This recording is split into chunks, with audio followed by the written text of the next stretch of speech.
밀리터리 사이언스의 신묘한 만남 본게임 오늘도 본 내용으로 곧장 진격해보도록 하겠습니다. 안녕하세요. 저희는 본게임의 MSG입니다. 자, 그러면 오늘의 주제 영상을 통해서 먼저 확인하시죠.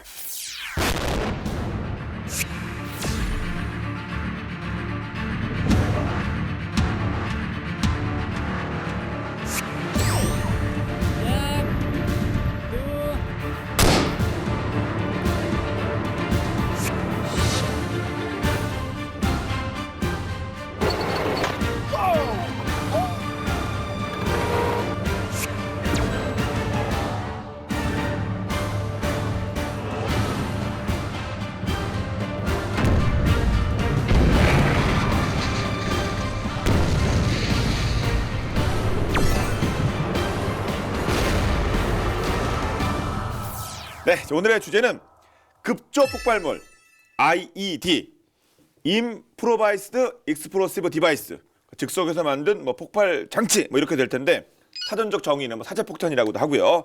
자, IED 이 개념 이거 어디까지 봐야 되는 겁니까? 참 한계가 없다고 보면 돼요. 진짜 말 그대로 폭발하는 물건을 임의에 맞게 정말 다양한 형태로 조합을 하든 조립을 해서 만든 어떻게 보면 급조, 임기응변 이런 말이 따어올리는 겁니다. 포탄이나 폭탄 지뢰 같은 기존의 폭발물을 이용하는 사람들도 있고 아니면 휘발유 같은 어떤 임기응변적인 폭발물을 이용하는 경우도 있죠. 여러 가지 원격 장치나 뇌관을 달아서 쓰는 경우가 제일 많고요. 도로변 경계석이나 쓰레기통, 페트병, 심지어 죽은 개나 동물처럼 폭발물이라고 쉽게 판단하기 어려운 것들을 주로 이용하는데요. 정규전보단 비정규전 혹은 테러로 비난받는 공격 행위에 사용되는 경우가 대부분이기 때문에 물론 전쟁 상황에서 어떤 도덕 기준을 따지는 게 좀 말은 안 되긴 하죠. 어쨌든 IED는 당하는 입장에서 아주 불쾌하고 기분 나쁜 무기입니다. 예. 그럼 영화 보면 그 아군의 시체를 또 이용하기도 하고 그렇던데 그렇죠. 이렇게 예. 모지작을 하면 터지게. 근데 사실 저희 본 게임에서는 이렇게 제식명이라고 해야 될까요? 모델명 이렇게 뭔가 이렇게 딱 나와 있는 거 있지 않습니까? 마크 어떻게 된 건가요? 아니면 무슨 F 뭐라든가. 근데 이거는 그렇죠. 예, 좀 이런 건 처음인 것 같아요. 이렇게 딱 떨어지지 않은 거는. 그렇죠. 예. 이름은 급조라고 해서 불리지만 네. 문제는 급하게 만들었다고 위력은 형편없는 게 아니거든요. 세계 최고의 전투력을 지녔다는 미군이 이라크와 아프가니스탄에서 정말 벌벌 떨 수밖에 없는 게 사실 첨단 무기 때문이 아니에요. 순전히 IED 때문이라도 과정이 아닙니다. 미 국방부 자료에 따르면 이라크 및 아프간전 개전 10년간 IED나 자살폭탄, 그러니까 매설된 폭탄이나 자살폭탄에 피해를 입은 미군이 3,100명이 사망자가 있고요. 전사가 3,000 그렇죠. 인이 넘어 3,000명이 넘어요. 예, 부상자는 더 심해서 33,000명 정도 됩니다. 10배. 아예 사지를 모두 잃은 미군만 해도 1,800명이 넘습니다. 미 행정부는 양대 전쟁의 사망 및 부상자의 절반 이상을 IED 때문인 걸로 볼 정도입니다. 그야말로 최대의 킬러인 셈이죠, 진짜. 급기야 미국은 2006년 국방부 산하에 IED 대책을 전담하는 합동급조 폭발물 무력화 기구라는 별도 조직까지 만들 정도였습니다. 네, 급조 폭발물 그 이름에서는 그 정도는 아닌 것 같은데 실전에서는 정말 엄청난 위력이네요. 우리가 영화에서 보면 부비 트랩이라고 나오는 거 있잖아요. 네. 그런 것부터 시작해가지고 탱크를 날려버리는 것에 이르기까지. 근데 보통 이제 말씀하신 것처럼 차량이나 보트, 동물 온갖 것에 다 설치를 하고 혹은 몸에 지니고 있다가 터트리고 이제 자살 테러를 행한다든가 이런 식으로 사용을 하는데 대표적인 것이 자동차에 설치하는 거고요. 자동차 설치 같은 경우는 이제 주로 미국을 대상으로 반미 그룹들 이런 곳에서 저항 세력들이 미군이 이동하는 곳에다가 이제 차를 놔뒀다가 그 다음에 이제 차량에 도착하면 기폭 장치를 이용해 터트린다던가 이런 방식으로 하는데 차가 유리한 거는 크잖아요. 차는 일단 크고 안에 공간이 많습니다. 게다가 자풍용이기 때문에 쓸데없는 거 다 떼놓고 그냥 의자만 차처럼 보이게 놔두고 온데다 다 폭탄을 채울 수가 있으니까 그런 상태에서는 양으로 따지면은 조그만 일반 차를 써도 폭발물 양이 300~400kg를 넣을 수가 있고 중동에서 전투용으로 쓰일 때는 놀랍게도 국산 1톤 트럭이 많이 쓰이는데 우리 자영업자분들이 많이 쓰시는 거죠. 길에 많이 볼 수 있는 아마 중고로 해가지고 얘네를 쓰게 되면은 이제 1톤 정도를 폭발물로 채울 수가 있거든요. 1톤 트럭이니까 그렇네요. 그렇죠. 예. 2배 정도 실어도 멀쩡합니다. 성능이 일단 좋은 거기라고 생각했는데. 특수하죠. 거죠. 그러다 보니까 1톤 싣고 또 장갑을 둘러도 되는 거죠. 네. 장갑까지 이렇게 끼워가지고 예. 무서운 겁니다. 이제 장갑을 한다는 얘기는 이제 어딘가에 돌진을 하기 위해서 이제 총알 같은 게 날아와도 그쵸. 빨리 안 터지게. 보통 1톤 트럭이 그 장갑을 장착할 일이 그렇죠. 그렇긴 하죠. 예, 그러니까 그냥 가면은 이제 뭐 다 뚫리니까 이렇게 폭탄을 채우고 돌진을 하게 되면은 항공폭탄, 대형 항공폭탄 한 두세 발 정도의 파괴력이 나오니까 어마어마한 거고요. 이런 건 이제 뭐 건물이라든가 뭐 소위 대사관이라든가 이런 데를 향해서 또 돌격을 할 수 있는 것이고. 그래서 이제 이 IED의 최대 믿음은 역시 가성비라고 할 수 있는데 보통 이제 몇백억 원씩 하는 탱크나 뭐 이런 거를 파괴를 한다거나 혹은 뭐 미군을 뭐 정말 아까 말씀하신 대로 뭐 사지, 팔다리를 훼손하거나 이런 쪽으로 너무나 반군 입장에서 쉽게 사용할 수 있는 것이고 게다가 M1 전차 같은 것도 파괴를 해요. 에브람스 저희가 지난 시간에 봤던 그렇죠. 그렇죠. 열화 우라늄 그것도 당해요. 파괴가 어느 정도로 되냐면 이렇게 됩니다. 이렇게. 와, 그러니까 이거는 뭐 이걸 누가 화재 그런 거로 폭발했다고 생각하겠어요? 와, 그러게 진짜. 이게 아무리 맷집이 좋아도 폭약 몇백 킬로를 그렇죠. 바로 밑에서 터트리면 뭐 밑에가 완전히 나갔죠. 다 캐터필러. 그래 주저앉았네요. 뭐 예. 이게 포신도 막 완전히 집 자체를 어떤 IED로 사용하는 경우도 있는데요. 뭐 네. 간단히 얘기해서 집에다가 폭탄을 잔뜩 넣어놓고 이제 거짓 정보를 흘리는 거죠. 여기에 반군 지도자가 있다 이런 식으로. 그러면 이제 미군이나 그 정부군이 들어오지 않습니까? 그때 멀리서 보고 있다. 아 들어왔구나. 빵. 끔찍한 거죠. 예. 언제 어디서 터질지 모르니까 이거 심리적인 그 공포감은 뭐 엄청나겠습니다. 엄청납니다, 진짜. 실제로 사람이 죽고 다치는 것보다 더 효과가 클 수도 있어요. 뭐 갑자기 길가에 마차 한 대가 있다, 딱 길을 가는데 그게 갑자기 터지질 않나. 주변에 녹슨 드럼통이 있는데 그게 터지질 않나. 심지어 뭐가 있는지도 모르는데 터지질 않나. 갑자기 차가 들이받았는데 그게 터지질 않나. 정말 미치고 팔짝질 지경이고 또 더 문제가 이게 부상이 차라리 죽는 것보다 더 무서운 게 사실 살아남을 확률은 높습니다. 헬멧도 쓰고 방탄복도 입고 그러니까 문제는 그러다 보니까 사지의 피해가 굉장히 커요. 팔다리가 절도 안 되는 부상자가 굉장히 많고요. 그러다 보니까 이 IED의 트라우마가 쌓여야 됩니다. 뭐 대표적인 증상이 뇌손상과 외상 후 스트레스 장애 PTSD입니다. 직접적인 타격이 없을 때도 폭발로 인한 불안감과 불면증, 인지 능력 저하, 심한 경우 알츠하이머까지 다양한 신경학적 장애가 동반되는 피해를 입고 평생을 간다는 거죠, 이게. 미 국방부 자료에 의하면 2001년부터 2014년까지 IED 및 다른 공격으로 정신과 치료를 받는 전현직 미군이 무려 23만 명이나 됩니다. 전사자는 줄어도 이들에 대한 의료 비용, 이들이 가진 정신적 고통에 의한 직간접적 비용이 정말 미국 재정에 엄청나게 한 방을 먹이고 있는 셈이죠. 그러네. 미국을 타겟으로 하는 쪽에서는 진짜 그것도 효과 중에 하나겠습니다. 그렇죠. 뭐 이렇게 정신적 고통을 어떻게 해야 되니까. 근데 아이디라는 이름은 뭐 다큐나 아니면 뭐 영화 보다 아이디 막 이렇게 얘기할 정도로 솔직히 익숙은 하거든요. 이거 언제부터 시작된 거라고 보면 될까요? 일단 뭐 아주 옛날부터 쓰였겠지만 우리가 현대전에서 보면 2차 대전 때, 6.25 때 그리고 이제 북아일랜드 분쟁, 베트남전 이런 때 다 쓰였다고 이렇게 기록에 남아 있고요. IED가 이제 공포의 대상으로 진짜 떠오른 것은 이제 21세기에 들어서면서 2000년대 초에 이라크 전쟁, 또 아프가니스탄 전쟁 뭐 이런 이후인데 그 외에도 인도, 파키스탄 그리고 여러 국가에서 이제 IED를 이용한 공격이 번번하게 일어나고 있고요.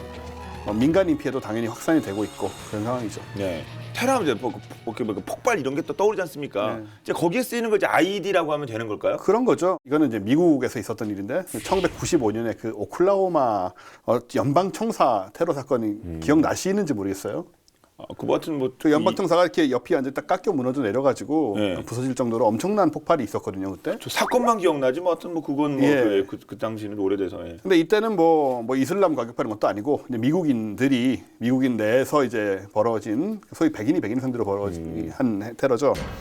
근데 이때 주범이 이제 티모시 맥베이라는 사람인데 이 사람이 이제 질산 암모늄으로 폭탄을 이제 자기가 직접 제조를 해가지고 169명을 사망케 한 어마어마한 테러 사건이었어요. 같은 나라 사람을. 예, 네. 그 뭐 진짜 같은 백인들끼리 네. 그런 일을 이제 저지르는 상황이었는데 이 질산 암모늄이란 거는 그 자체로는 위험하지 않습니다. 200도씩 놔둬도 폭발하지도 않고 전혀 위험하지 않은데 디젤류 같은 유류하고 섞게 되면 TNT 같은 그런 파괴력을 가지는 그런 폭발물이 되거든요. 화학 물질들이 이런 게 많죠. 그 자체로는 멀쩡한데 혹은 반대의 경우도 있고요. 뭐 니트로글리세린 이런 거는 액체 상태에서는 굉장히 위험한데 TNT 다이너마이트를 만들듯이 이렇게 규소하고 이렇게 혼합하거나 이렇게 되면은 절대로 안 터지게 되거든요. 그러니까 이제 반드시 불을 붙여야 터지게 되는 그런 식의 이제 이 상황들이 많이 있어요. 그래서 이제 섞으면은 무시무시해지고 이런 게 많은데 그걸 가지고 이제 폭탄을 만들어서 이 폭발을 한 것이고 그래서 이후로 농부가 아니면서 질소 비료를 대량으로 질산암모늄이라는 게 이제 질소 비료 관련된 거니까 질소 비료를 대량으로 구입하는 사람들은 FBI가 추적 조사를 할 정도로 이 부분에 대해서 지금 이제 신경을 쓰고 있고요. 그 다음에는 이거는 이제 최근 얘기니까 많이들 기억하실 텐데 2013년에 이제 보스턴 마라톤 대회 결승선에서 테러가 있었잖아요. 네. 근데 굉장히 충격적이었는데 그때 이제 결승전 직전에 한 180m 간격으로인가 2개의 폭탄이 설치가 돼요. 근데 이게 이제 정말 전형적인 IED인데 압력밥솥하고 쇠구슬을 활용을 해가지고 쇠구슬이 터져서 이제 나가게 되는 그런 구조였죠. 2개의 폭탄이 결승선에서 터졌고 이때 아마 3분 경찰 앞에서 4분 돌아가시고 100여 명이 부상을 입는 그런 사태가 벌어졌는데 쇠구슬이 낮게 터지는 바람에 대부분 다리를 굉장히 많이 잃으셨어요. 그때도 테러범들이 이제 뭐 당연히 압력밥솥은 어디서나 구할 수 있는 것이고 볼 베어링, 못 이런 것도 그냥 인터넷으로 사가지고 다 가득 채워서 폭발을 시킨 건데 이 파편으로 굉장히 많이 피해를 입었고요. 요 FBI가 이제 수사를 해봤더니 이 급조 폭발물이라는 게 그냥 간단한 회로 기판하고 흑색 화약하고 건전지 내장한 타이머 이런 걸로만 된 거고 단가가 대당 $100 수준이었 10만 원. 그러니까 2개 설치하는데 20만 원밖에 안 드는 그런 정도였으니 뭐 소위 말하는 가성비랑은 좀 어마어마하다고 얘기할 수가 있었고 미국 국토안보부는 이제 작은 파이프 폭탄부터 아주 큰 폭발을 일으키는 이제 정교한 장치까지 다 포함을 해가지고 인명 피해 및 피해를 초래하는 무기라고 IED를 정의를 하고 있고요. 전력, 그 다음에 뇌관, 폭발물 그리고 기폭 장치 요 4가지 조건만 갖추면 무엇이든지 IED가 될 수가 있다. 그런 상황이죠. 자살 테러에 사용되는 우리 뭐 조끼 있잖아요. 폭탄 잔뜩 달고 들어가는 그런 조끼부터 시작해서 뭐 차량, 기존 폭발물을 개량한 것들 이런 것까지도 전부 다 IED의 범주에 들어간다고 보시면 됩니다. 예. IED 하면 보통 이제 또 지뢰가 이렇게 딱 떠오르거든요. 개념상. 그렇죠. 지뢰는 쉽게 해서 규격화가 돼가지고 생산이 된 거고 IED는 그런 게 아니라 손에 있는 폭발물을 가지고 다양하게 만든 걸 얘기하는 거니까 뭐 좀 다르긴 한데 특히나 지뢰와의 큰 차이는 지뢰는 쉽게 해서 적 전차나 차량이 지나가면 밟고 지나면 터지는 거고 IED는 그 이외에 다른 방법으로 뭐 주로 원격제어로 폭발시킨다 이런 차이가 있겠죠. 급조라는 명칭에서 알 수 있듯이 현장에서 구할 수 있는 재료나 폭탄을 이용해서 제조하는 경우가 대부분인데 아무래도 이거를 대량으로 만들어서 여러 군데 깔 수 있는 게 아니다 보니까 대부분의 경우는 돈이 없는 쪽에서 만들지 않습니까? 원격 폭발 장치를 부착해서 기다렸다가 가장 일반적으로 쓰였던 게 핸드폰 격발입니다. 전화하는 척하면서 정해진 버튼을 누르면 이제 꽝 하는 거죠. 그런데 핸드폰을 이용하는 방식은 상대적으로 무력화가 쉽습니다. IED 제머란 즉 교란 장치가 있는데 이거는 반경 얼마 이내에 휴대폰은 다 못 쓰게 먹통으로 만들어 버리는 거죠. 방해 전파를 쏴서. 그래서 육안으로 목표를 확인한 다음에 전선을 연결해서 스위치를 누르는 아주 고전적인 방법이 더 자주 쓰이게 됐는데요. 문제는 그러면은 눈이 좋은 사람은 전선을 찾을 수가 있어요. 예. 실제로 미군 훈련도 전선을 최대한 잘 찾는 연습을 많이 하고 있고요. 그래서 나온 게 리모컨을 사용하는 방법입니다. TV 리모컨. 아, 그 휴대전화는 안 되고. 그렇죠. 예, 유선은 노출될 수 있을 거 아니에요. 그렇죠. 리모컨도 뭐가 메시지가 가니까. 그렇죠. 예. 적외선 같은 경우는 2가지 방법이 있어요. TV 리모컨처럼 직접 대고 하는 방법이 있고 그다음에 좀 개조를 해가지고 TV 리모컨을 계속 켜진 상태로 놓게 합니다. 그다음에 IED 쪽에 센서가 그 빔을 적외선 빔을 받게 하고요. 그러다가 미군 차량이 통과를 하면은 빔이 끊어지니까 그 순간 터지는 거죠. 동작 감지 센서 있죠? 그 출입 문 같은 데 쓰는. 아, 자동으로 불 켜지는 거요? 예. 그렇죠. 그거 원리는 같습니다. 자동문하고도 같아요 기본적으로. 그렇죠. 빛을 이제 끊어지면은 이제 전기가 통하게. 그러니까 머리가 굉장히 좋은 거예요, 이 사람들이. 근데 미군은 이거에 대해서도 교란할 수 있는 적외선 제머를 쓰고는 있어요. 1급 비밀입니다. 그 구조나 뭐 파장 같은 게. 훈련 때도 그건 안 달고 다녀요. 외부에 노출 안 하려고. 아, 그렇군요. 주한미군이 훈련하는 걸 봤는데 일부러 안 달고 있더라고요. 아, 그건 진짜 그 미군의 목숨과 연결되는 거여서. 그렇죠. 그 진짜 그 보안인가 보네요. 그렇죠. 예. 우리나라인데 왜 중동에서 터지는 IED 때문에 그러냐 할 수 있겠지만 중동 사람들도 인터넷 봅니다. 아, 무섭습니다. 그렇죠. 우리 또 주한미군도 또 주요 장비들을 다 갖고 있는데. 그렇죠. 아, 그렇군요.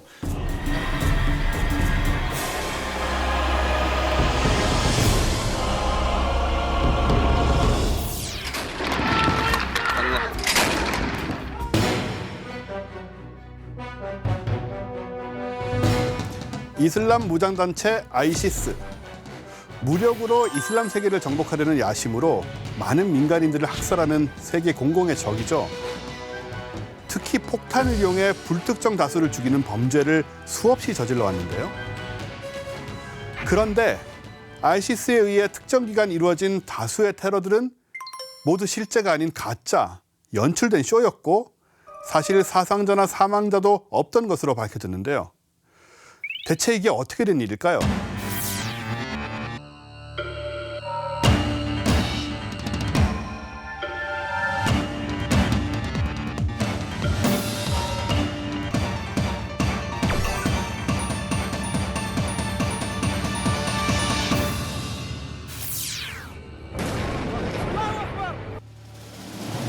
(2016년) 이라크 알-후리아에서 일어난 폭탄 테러.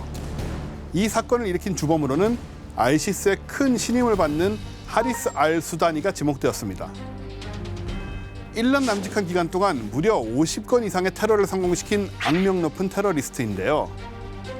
하지만 그의 정체는 따로 있었습니다. 원래 한 가정의 가장이자 평범한 컴퓨터 기술자였던 하리스. 하지만 수많은 어린아이들까지 테러에 무참히 희생되고 있다는 사실에 분노하고 무장 세력에 대항하는 이라크의 팔콘 정보국 요원으로 지원하게 됐던 것입니다. 그리고 2015년 아이시스의 위장 잠입할 요원을 선발할 당시 가장 먼저 용기를 내어 지원하는데요. 능통한 외국어와 컴퓨터 기술, 무엇보다도 남다른 사명감으로 큰 기대를 모으며 선발된 하리스. 아이시스의 스파이로 위장 잠입해 아주 철두철미하고 비밀스러운 활동을 지속합니다. 그리고 조금씩 아이시스의 신뢰를 쌓아가며 마침내 폭탄 테러를 지시하는 위치에까지 올라가게 되죠.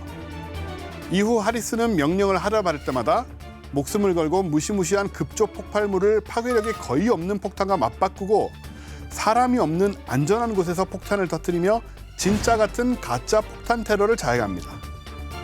필요할 때는 배우들의 몸에 빨간 물감을 칠하고 죽은 것처럼 쓰러져 있도록 해서 마치 사상자가 발생한 것처럼 연출까지 했습니다.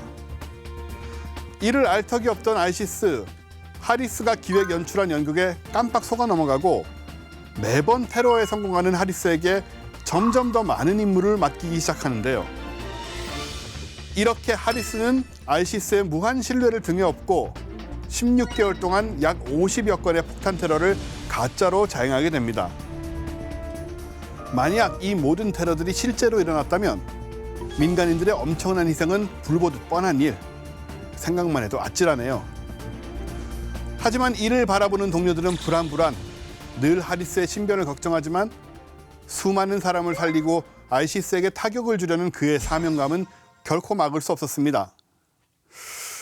그런데 이게 웬일입니까?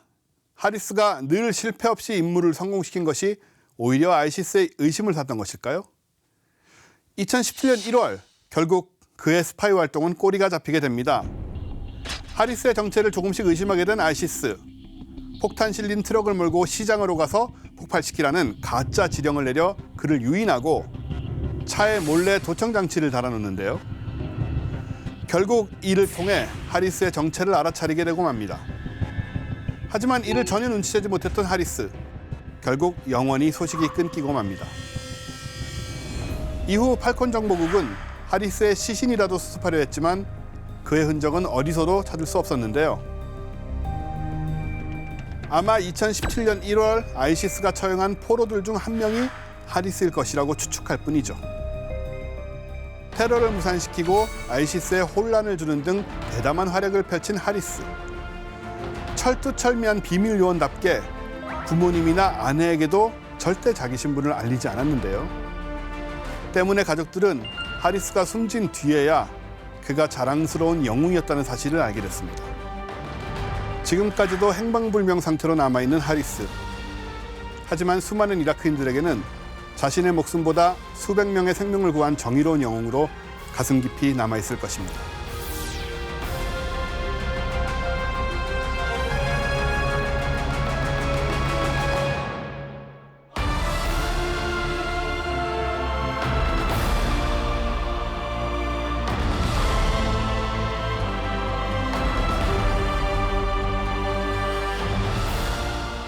그러면 실제로 이제 뭐 대비책이 있어야 될 거 아닙니까? 앞서서 잼 이런 말씀도 해주셨는데 어떤 대비책을 또 가지고 있습니까? 현재 예. 미군은. 이 M랩이라고 하는 차량입니다. 이거는 RG-33이라고 하는 M랩 차량입니다. 특히 미군이 이라크나 아프가니스탄 점령 지역에서 정찰용으로 애용하고 있는데요. 이게 나오기 전까지는 험비를 그 용도로 많이 썼습니다. 순찰도 하고 정찰도 하고. 근데 문제는 험비는 원래 이 폭발물을 생각으로 만든 차가 아니에요. 그러다 보니 폭발에 엄청난 피해를 많이 입고 설령 차가 파괴가 안 되고 막 날아가고 넘어지고 뒤집어지고 차가 박살이 나서 사람이 다치고 죽는 것보다 뒤집어져서 그 과정에서 다치는 사람이 훨씬 많아요. 그래서 나온 게 M랩 차량입니다. M랩 차량은 IED가 터졌을 때 주로 아래에서 터진다. 이걸 이용한 건데요. M랩은 험비와 달리 차량 하부를 V자 형태로 만들었어요. 폭발물이 터지면 이게 평평할 경우에 아래가 다 맞잖아요. 그걸 양옆으로 분산을 시키는 거죠. 그리고 또 차체 자체를 좀 높게 해서 조금이라도 폭발력으로부터 안에 탄 사람들이 멀어지게 이렇게 만들었습니다. 근데 문제는 아무리 폭발 압력을 분산하더라도 차체가 가볍고 약하면은 어떻게 막을 수가 없잖아요. 날아갈 수도 있고. 그래서 장갑을 두르다 보니까 10톤 이상으로 무거워지는 경우가 많습니다. 그러다 보니까 그 중량에 맞게 서스펜션도 강화할 수밖에 없고요. 그리고 또 차량 내부에는 충격 흡수 또는 폭발 충격 감쇄 기술이 적용된 특수 좌석이 배치돼서 최대한 어떤 충격을 사용자가 못 느끼게 했습니다. 또 상당수의 차량들에는 원격으로 기폭탄 IED에 대응하기 위해서 전파 신호나 적외선 신호를 교란하는 대-IED 교란 장치, 일명 IED 제머가 설치되기도 합니다. 말씀 들어보니까 꽤 효과 있을 것 같은데요? 예, 효과가 있습니다. 이게 처음 개발한 건 남아프리카인데요. 이게 2004년부터 포스 프로텍션이라는 회사의 쿠거를 미 해병대가 도입한 게 미군에서의 운용 시작입니다. 300여 건의 IED 공격에서 M랩 차량 탑승자 중에는 사망자가 안 나왔다라고 발표하면서 2007년부터 본격적으로 미 국방부가 도입 사업을 시작합니다. M랩 도입으로 이라크에서 미군 IED 피해율이 70%에서 10%로 줄어들었습니다. 획기적인데요. 획기적이죠. 로버트 게이츠 당시 미 국방장관은 M랩이 미군 수만 명을 살렸다라고 자평할 정도였습니다. 이 때문에 미군이 전쟁 후반기에 돈이 없다 막 난리를 하면서도 M랩은 엄청나게 구입을 했고요. 어느 정도냐? 2006-2010 회계년도 4년 사이에 M랩 도입 및 유지에 들어간 비용이 349억 4,600만 원이 아니고 달러입니다. 그러면 한 1,100억 곱하기 349네요. 그럼 이게 얼마야 양이 뭐 몇십 조 원인 거죠. 그러네요. 말 그대로 예. 진짜. 와 엄청나네요. 뭐 웬만한 중견국가 국방비 1년치를 M랩 차량 한 해 쓴 거죠.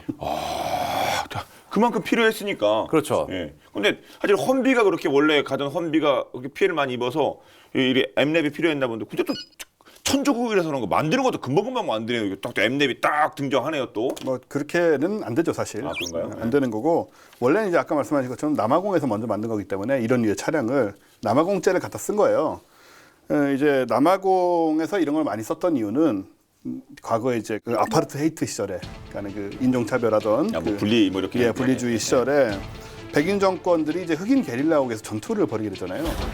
근데 정규군 입장에서 그러니까 백인 정권 입장에서는 어쨌든 간에 이 게릴라 흑인 게릴라 군들이 이런 그 IED 계통의 공격 무기를 많이 쓰다 보니까 이걸 이제 방어하기 위해서 사용을 하게 된 거죠.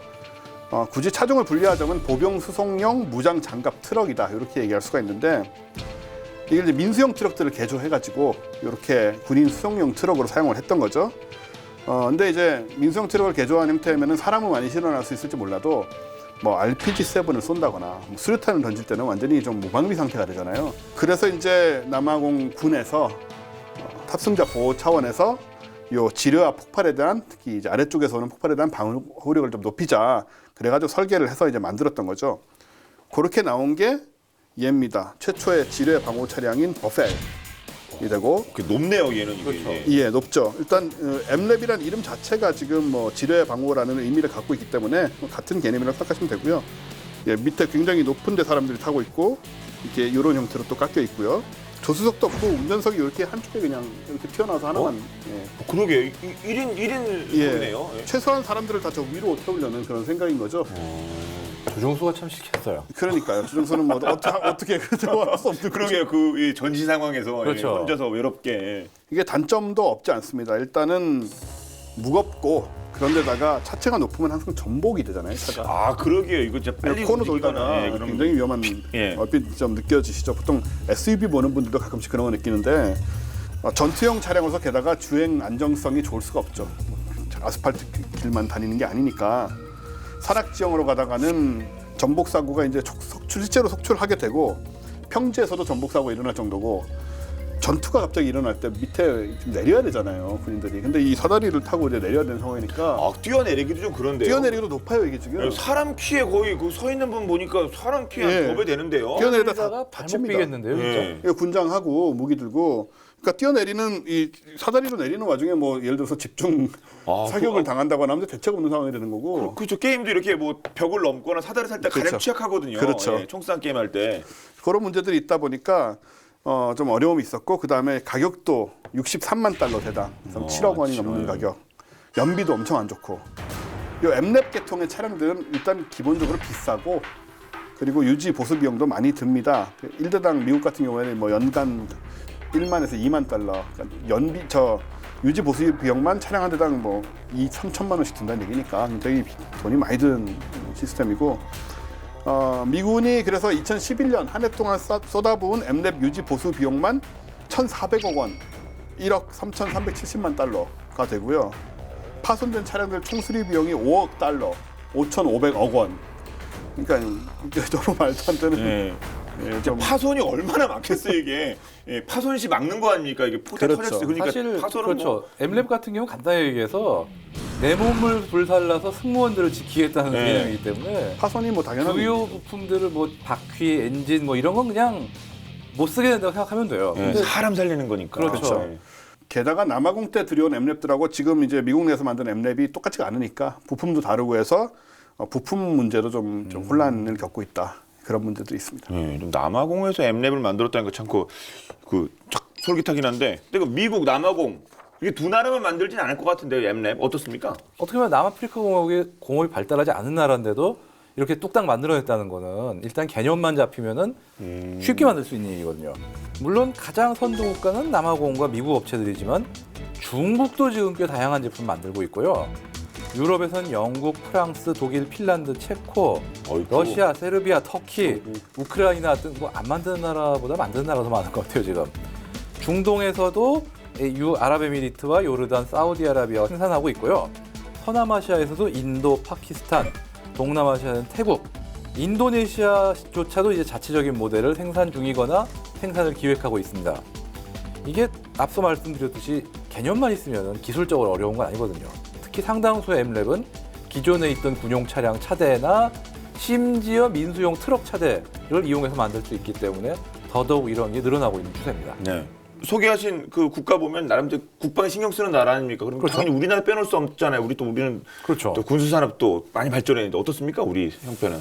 우리나라 같은 경우는 이제 북한하고의 그동안 어떤 전쟁을 상정하다 보니까 정규전이지 않습니까? 아 그래 급조 폭발물이 별로 그렇긴 하네요. 생각해 보니까. 그러다 보니까 그거에 좀 소홀한 면은 있었는데 문제는 이제 이라크전이나 아프가니스탄 전쟁이 계속 진행이 되면서 이제 북한도 그런 어떤 전술을 받아들이는 거 아니냐라는 우려가 있어서 소요는 제기되고 있고요. 2012년 7월에 알려진 바에 따르면 이라크전과 아프간전에서의 전쟁이 미군이 어느 정도 마무리가 되면서 미군의 중고 M랩 2,000대를 대당 8만 5천 달러에 구매하지 않겠냐라는 제안을 미국에서 받았어요. 아 1억. 그럼 괜찮은 것 같은데요? 그럼 그렇죠. 국가 얼추 장비를? 생각하면 괜찮을 것 같은데 네. 문제가 있습니다. 뭐가? 검토를 해보니까 다 상태를 보고 어쩌고 하니까 대부분 상태가 너무 안 좋아요. 아 보통 사고 차량이죠. 침수. 사고 차량이어서 그런가 보죠. 사고 차량이 아니더라도 워낙 그 험지를 많이 구르고 하다 보니까 쉽게 연식들이 주행 거리에 비해서 되게 안 좋은 편이에요. 그렇죠. 그러다 보니까 이거 2,000대 사가지고 과연 몇 대나 살릴 수 있겠냐라는 의문도 제기되고 또 우리나라 지형에 안 맞는 편이다. 왜냐하면 우리나라는 산악지대가 많지 않습니까? 근데 아프가니스탄에서도 이게 다니다가 전복도 되고 그런 경우가 많아요. 우리나라도 아프가니스탄만큼은 아니지만 도로 상태가 썩 좋지 않고 그러니까 특히 전방은. 전방은 그렇죠 아무래도. 그래서 또 좁고 길들이 좁고 그러다 보니까 문제점들이 제기가 되면서 취소 무산이 됐고요.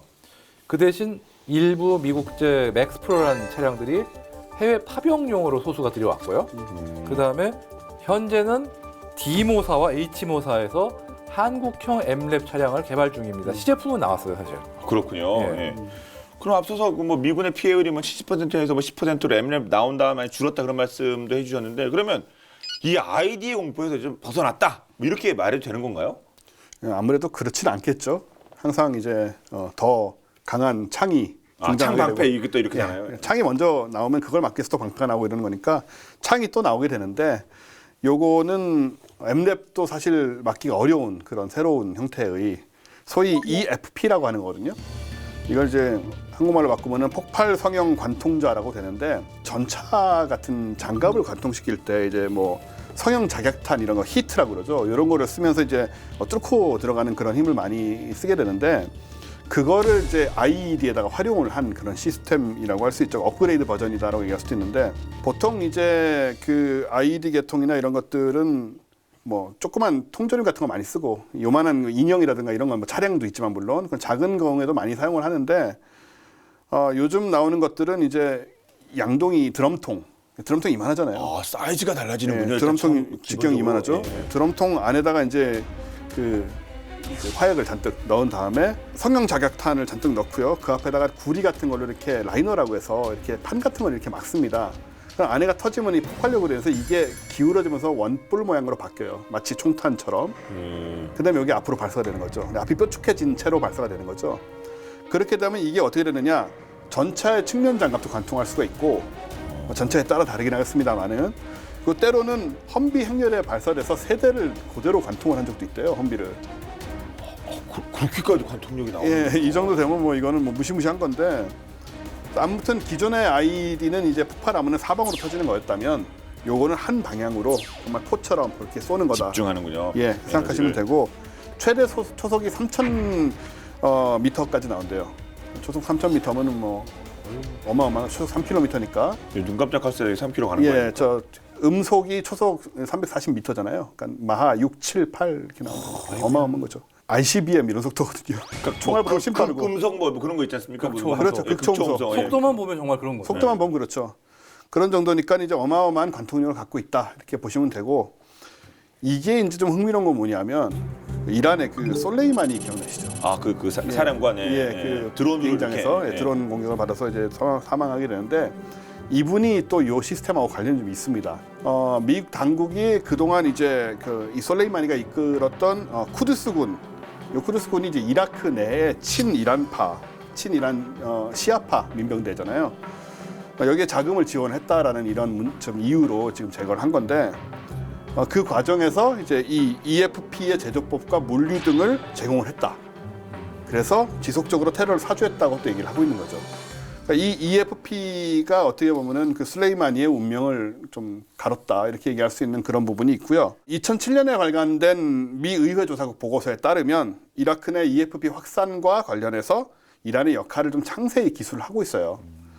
이란이 인터넷으로 폭탄 제조 기술을 광고를 하고 직무별로 개별 계약을 체결을 했고, 예, 그 테러 전 과정을 그러면서 마치 자율적인 것처럼 위장을 하고 있지만 사실은 이란이 이제 사주를 하고 계획한 것이다 이게 그렇게 얘기를 하는 거고요. 그래서 EFP 테러 조직은 자금원, 폭탄 제조업자, 실행자, 집행자라고 할 수 있는 이런 사람들이 한 6, 8명으로 구성이 되는데 또 지난해 4월에는 이라크에서 이란군에 의해 살해된 미군이 603명에 달한다라는 얘기를 했고요.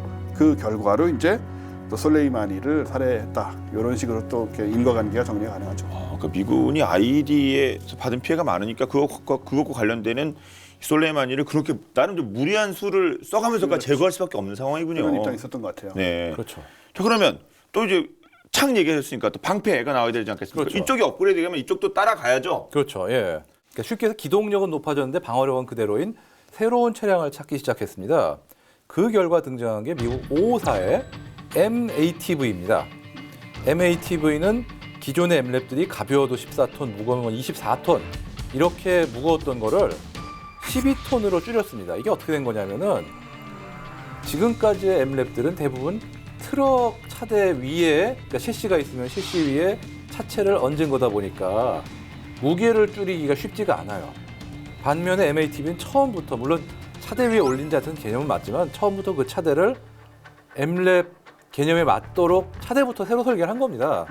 그러다 보니까 불필요한 무게 증가를 억제할 수가 있고 또 어떤 무게 중심을 처음부터 최대한 낮출 수가 있는 거죠. 지상고는 확보를 하면서도 무게 중심을 낮게. 그러다 보니까 기동력은 험비에 가까운 수준이 되면서도 방어력은 기존 M랩과 같습니다. 또 중요한 게 무게가 줄다 보니까 나중에 추가 장갑을 더 붙일 수가 있어요. 그래서 EFP에 대항할 복합 장갑을 좌우 측면에 둘 수가 있게 됐습니다. 네. 그리고 M랩을 대량으로 이제 이라크, 시리아 이런 데서 운용을 해본 미국은 아예 험비를 비슷한 성격의 차량으로 대체하겠다. M랩의 요소를 첨가한 완전 신형의 전투 차량 JLTV를 개발해가지고 지금 도입 운용 중입니다. 지금 JLTV란 어떤 그 종편 이름이 아니고요. 네. 이거 누가 나중에 쓸 수도 있겠네. 그러니까요, 예. 향후에 이거 향후에. 아 이거 좋은 이름인데요, 이거. 예. 아니 뭐 유튜브에서 누가 필요하신 분 쓰는 그렇죠, JLTV. 예. 조인트 라이트 택티컬 비클 합동 경량 전술 차량의 약자로 험비를 대체할 차량을 도입하겠다. 그런 사업입니다. JLTV는 험비급 기동력과 M랩의 방어력을 동시에 만족하면서도 크기가 너무 크지 않아서 다목적으로 쓸 수 있는 차량을 만들겠다고 한 차세대 군 기동 전술 차량 사업입니다. 전군 통합으로 채용되고 운용됩니다. 즉 육군뿐이 아니라 해병대, 필요하면 공군과 해군에서도 어떤 지상군과 병과에 쓸 수 있는 거죠. 2020년까지 총 5만 5천여 대가 배치될 계획입니다. 이게 계획대로 되면 이제 미군이 그동안 운용하던 12만 대 험비는 아마 대부분 퇴역하지 않을까 싶습니다. 5만 5천 대. 5만 5천 대. 사람도 5만 5천 명이 많은 건데 그. 근데 신차 자동차 회사들 5만 5천 대면은 분기별로 생산하거든요, 진짜. 그러게 우리 H모사가 지금 막 100만 대 이렇게 하는 거 그러니까요, 아닌가? 예. 그러네요. 또 그렇게 보면은. 예. 이거 험비 12만 대 이제 일반 시장에 풀리면 많이들 사겠어요. 퇴역하면 뭐 이거 그렇잖아요. 그렇겠죠. 험비들 모고 다니는 사람들 예. 거기 저게 누구죠? 호반장인가? 그 양반 험비 모고 다니잖아요. 마이애미. 그렇죠, 그렇죠. 예. 경찰. 경찰 시리즈에. 제 SNS 친구분 중에 한 분은 연세가 많은 분인데 미군에서 불화받은 험비를 타고 다니세요. 미국 교포인데. 그런 분들 있으세요 실제로. 예. 근데 연비가 썩 좋진 않다고 하더라고요. 이 차는 뭐 그 민수형도 기름값 걱정 안 하는 거 아닙니까? 호머든 뭐 그리고 그런 분 또 타셔야죠. 예. 수리비가 많이 들어요. 방출된 상태가 보통은 주행 거리가 많기 때문에 싸게 사도 싼 차값보다 더 훨씬 많은 수리비가 들기 십상이다. 예. 그래서 조심하라고 그러더라고요. 아니, 제가 잘 보고 사야 된다고. 저도 주변에 이걸 개인적으로 타고 다니는 사람이 옛날에 있어서 한번 타본 적이 있어요 옆에. 예. 조수석에 타면요 운전석이 저렇게 멀어요. 멀어요. 예. 엄청 넓어요. 백만광년. 네, 정말 멀어요. 손이 안 닿을 정도로. 그래서 이거 차선 꽉 차지하고요. 네. 주차 정말 힘들고. 아파트 사시는 분들은 좀 두 번, 세 번 생각해 주시기 바랍니다. 또 대한민국에는. 문제가 있어요. 이게 지상고는 높은데 운전석은 낮아요. 맞아요. 그러다 보니까 시야가 되게 안 좋아. 맞아요. 버스는 커도 높지 않습니까? 예. 근데 이거는 시야가 낮아가지고. 이렇게 된 상황이겠네요. 그러니까요. 예. 저도 카투사였다 보니까 많이 타봤거든요. 예. 정말 운전 안 해봤는데 운전수들이 안 하려고 그래요. 웬만하면. 타기 그러네. 싫어요 서울 시내에서. 예. 근데 그 목표 자체가 만든 이게 상반신만 노출되면 안 되지 않습니까? 이거 운전하는 사람이. 최대한 차 자체의 높이는 낮추면서 네. 지상고만 높이려다 보니까 희한하게 된 거죠. 아주. 네, 그렇군요. 여러 가지 있으니까 특히 아파트 사실. 이게 우리나라 아파트는 정말 아닙니다. 제가 그 용산 모 아파트에서 저희 그 사지 마십시오. 차라리 미니버스를 사세요. 맞아요. 미니버스를 저희 동네 사람 많이 사시는 분 타요. 저쪽 사시면 내가 저희 아파트 이름 얘기할 수는 없는데 저희 사지 마시기 바랍니다. 예, 그리고 살짝만 다른 차 긁어도 그 차 다 깨집니다. 그냥. 전동. 어마어마하죠 그냥. 예. 말도 못해. 근데 그래도 딴 차를 긁어도 뭔가 우월감은 있을 것 같아요. 그렇죠. 당해봐라. 보험만 잘 돼 있으면. 그렇죠. 보험료 엄청날 것 같습니다. 난 숨집밖에 안 났다 그러면서. 네.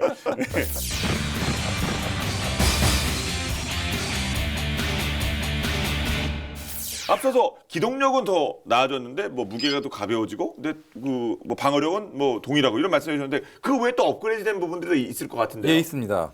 차량이 크게 두 종류로 나뉘는데요. 4인승의 전투 차량과 그건 험비하고 똑같죠. 2인승의 다목적 수송용 전투 지원 차량이 있습니다. 쉽게 해서 트럭이죠. 4인승은 1.58톤의 짐을 적재할 수 있고요. 2인승 수송용은 2.3톤까지 실을 수가 있습니다. 운전석의 계기는 속도와 RPM, 연료량 등을 아날로그식으로 표현하는 심플한 것이지만 중앙에 전자제어 컴퓨터가 있어가지고요. 차량의 자가 상태 진단은 물론이고 타이어 공기압 등도 필요에 따라 자동 조절이 됩니다. 한편 승차 인원의 생존성 향상이 JLTV가 등장한 중요한 배경인 만큼 방어력이 아주 우수합니다. 기본 방탄인 A키트가 처음부터 적용이 돼 있어가지고 간단한 소화기 공격, 총탄은 막아냅니다.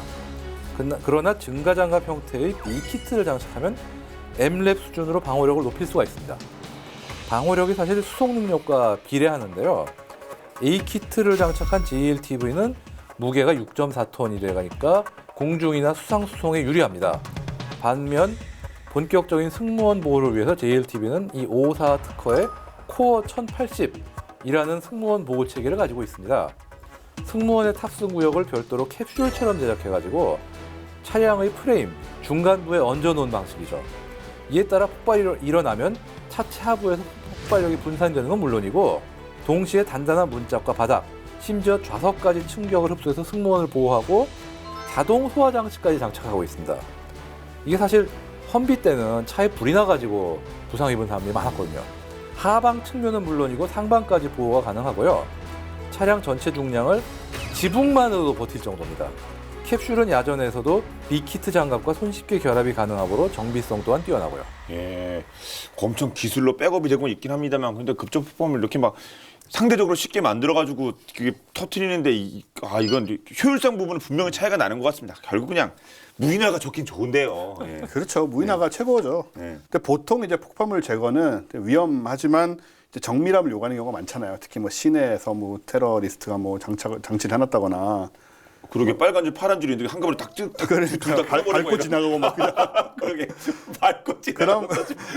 그러면 안 되니까 보통 이제 이 로봇들이 이제 그 바퀴 무한 궤도를 달고 이렇게 가가지고 정밀한 움직임을 할 수 있게 하고 그 다음에 뭐 물체 내부를 볼 수 있는 액션 카메라도 달고 그리고 수압으로 뇌관을 날려버리는 이런 장치들도 이렇게 붙이고 로봇팔에다가 그런 식으로들 많이 하는데 요즘은 또 탈론이라고 폭발물 제거 로봇이 있는데 요거는 훨씬 단순해요. 그런 것보다 전장에서 쓰는 게 목적이라 그런 것 같은데 이런 거는 그냥 로봇팔하고 TV 카메라만 딱 붙어 있어요. 그래서 가가지고 그걸 폭발물을 들어서 그냥 딴 데로 옮기는 좀 안전한 곳으로 던진다든가 뭐 옮겨서 놔두고 지도 이제 같이 터지는 거겠죠. 그런 정도의 개념을 이제 또 활용을 하게 되는데 이거는 길이가 86cm, 너비가 57cm, 높이 43cm니까 크기가 요만큼밖에 안 됩니다. 이런 정도로 이거 무게도 52kg이니까 그냥 가벼운 편이고요. 당연히 단가도 싸겠죠. 첨단이지 않은 그런 로봇들을 사용해서 폭발물하고 같이 폭발을 시켜버린다는 이런 개념으로 또 쓰는 경우가 많이 있고 미 국방부의 경우에는 이게 되게 효과적이라 이 한 대의 탈론이 파괴될 때마다 병사 2~3명의 목숨을 구했다 이렇게 말할 정도로 이런 쪽으로 또 여러 각도로 연구를 하고 있죠. 우리나라도 이 부분은 좀 신경을 써야 될 것 같네요. 그렇습니다. EOD가 폭발물 처리반 용으로 이미 제법 많은 숫자의 로봇이 뭐 해외에서 도입되어 왔어요. 그리고 방위사업청도 2017년 7월부터 뭐 입찰 공고, 뭐 입찰 및 제안사 평가 협상 과정 아마 필요한 절차를 거쳐서 H모사를 주계약 업체로 선정해서 76억 원 규모의 폭발물 탐지 제거 로봇 및 그 탐색 개발 사업 계약을 체결했습니다. 현 단계는 체계 운용 개념 정립과 지표면 투과 레이더와 같은 센서류에 대한 첨단 핵심 기술을 개발하는 탐색 개발 단계로고요. 2019년에 탐색 개발이 종료되면 체계 개발을 거친 후 군에 전력화될 예정이니까 이제 오래 걸리진 않을 것 같네요, 제가 보기엔. 네. 그 게임할 때도 진짜 제일 무서운 게 항상 스나이퍼하고 부비트랩이더라고요. 끔찍하죠. 예. 진짜 예. 딴 거는 뭐 어떻게든 이렇게 돌아다니는데 특히 시가전 들어갔을 때 총 하나 들고 팍 스나이핑 그냥 그 불쾌함 죽을 저는 때. 제가 막 아우 예. 그리고는 이 부비트랩이 물론 게임에서는 뭐 하나 끼면 다 보이게 나오긴 하지만은 뭐 사방에 설치돼 있고 뭐 레이저에다가 적외선에다가 근데 그런 게 이제 사실 우리나라에는 근데 아직은 그렇게 걱정할 필요는 없잖아요. 감사히 그런 예, 거죠. 좀 중동이나 이런 데라든가 아무튼 심지어 미국에도 그런 테러가 있는데 우리나라는 조금 그런 데서 벗어났어서 그나마 다행이더라는 생각이 들고 앞으로 그 상태가 계속 유지됐으면 좋겠고요. 그리고 이제 그래도 대비를 해야 되니까 역시 좀 무인 쪽으로 우리나라 로봇 기술이 생각보다 많이 발전돼 있어서 무인 쪽으로 그런 공격용이 아닌 이제 생명을 구하기 위한 그런 기술들로 좀 군 쪽에서도 많이 발달이 됐으면 좋겠다 그런 생각이 드네요. 아이디가 정말 우리나라는 다행히 뭐 여기저기서 폭탄이 터지는 그런 상황은 아니니까 다행이지만 대비는 늘 해야겠죠. 꼭 우리나라에서 쓸 게 아니더라도 앞으로 파병을 어디로 갈지 모르는 거니까요. 갔는데 처음에는 정말 비전투 유엔 평화유지 임무라고 생각해서 갔는데 갑자기 현지 상황이 악화돼가지고 아이디를 대비할 수밖에 없는 상황이 될 수도 있는 거고요. 네. 그런 면에서 아이디에 대한 연구와 대응책 개발은 정말 필요하다고 생각합니다. 그렇죠. 자, 오늘 본 게임은 여기까지입니다. 저희 본 게임은 국방 TV 앱을 통해서 언제든지 시청하실 수 있으니까요. 많은 활용 부탁드리도록 하겠습니다. 저희는 다음 주에 더욱더 재미있는 밀리터리 이야기로 돌아오도록 하겠습니다. 지금까지 저희는 본 게임의 MSG였습니다. 고맙습니다. 네. 고맙습니다. 야, 근데 아이디가 진짜 끔찍하네요. 아유, 끔찍하죠. 이렇게 아이고. 많은 사람들이 막 이렇게 생긴다고. 그게 그냥 일반 화력으로는 도저히 안 되니까. 네. 네. 저는 옛날에 이게 아이디는 아니지만 이제 아이디가 약간 비슷한 거 저 클레버 같은 거 있잖아요. 아, 크레모아. 예, 예. 크레머 같은 거는 어릴 때 또 그렇게 무서웠어요. 이게 앞으로 빵 터지면 쇠구슬 몇백 개를 날리잖아요.